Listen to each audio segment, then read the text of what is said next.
శ్రీ గురుభ్యో నమః. శ్రీమాత్రే నమః.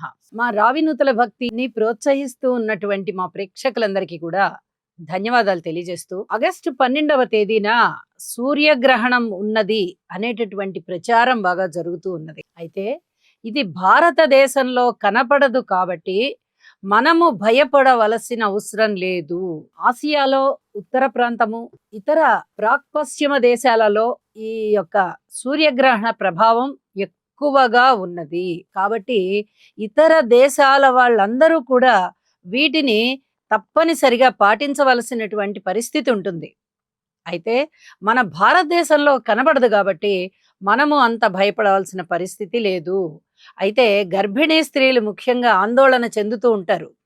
ఏమండి, టీవీల్లో కనిపిస్తూ ఉంటుంది కదా, మరి మేము టీవీలు చూసినట్టయితే గ్రహణం చూసినట్టే కదా అని చెప్పి చాలా బాధతో అడుగుతున్నారు. టీవీలు చూడకుండా ఉండండి. టీవీలో గ్రహణం అనేటటువంటి ఆ ఎపిసోడ్ని కంప్లీట్గా మీరు చూడకుండా వేరే ఛానల్స్ని పెట్టుకోండి.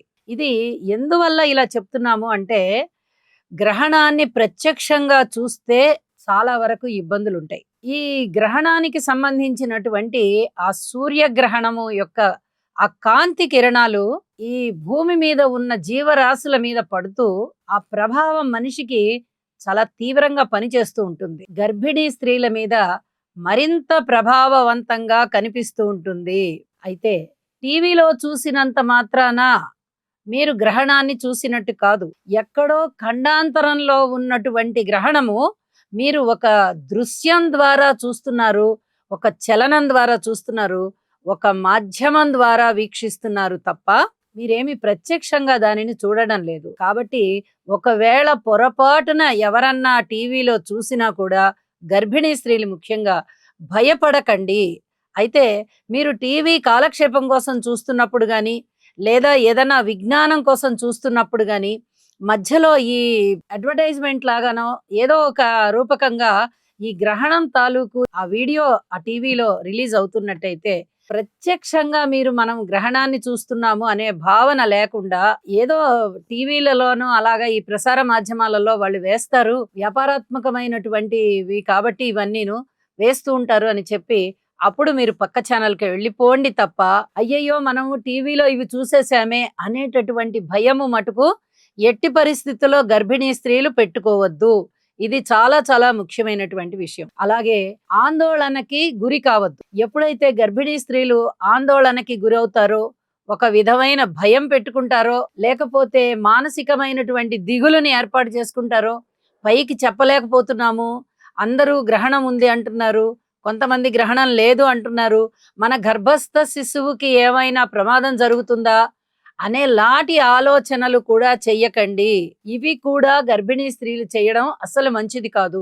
ఇది చాలా చాలా చెప్పదగినటువంటి సూచనగా తెలియజేస్తున్నాను. ఇతర దేశాలలో ఏర్పడుతూ ఉన్నటువంటి సూర్యగ్రహణానికి సంబంధించిన అనేక అంశాలు ఇతర దేశాల వాళ్లే పాటించుకోవాలి తప్ప, అక్కడ ఉన్నటువంటి గర్భిణీ స్త్రీలు పాటించుకోవాలి తప్ప, మన భారతదేశంలో ఏ గర్భిణీ స్త్రీ కూడా భయపడవలసిన అవసరం లేదు, అలాగే పాటించవలసిన అవసరం లేదు.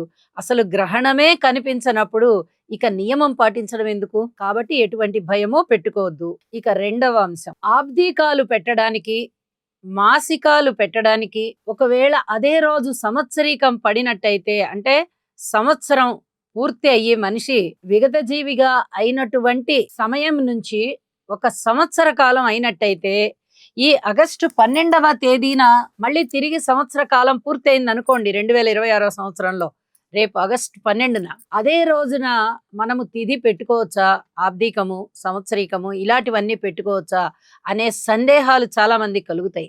ఏమండి, గ్రహణం అంటున్నారు కదండి, ఆ రోజు ఇవి పెట్టుకోవచ్చా అని.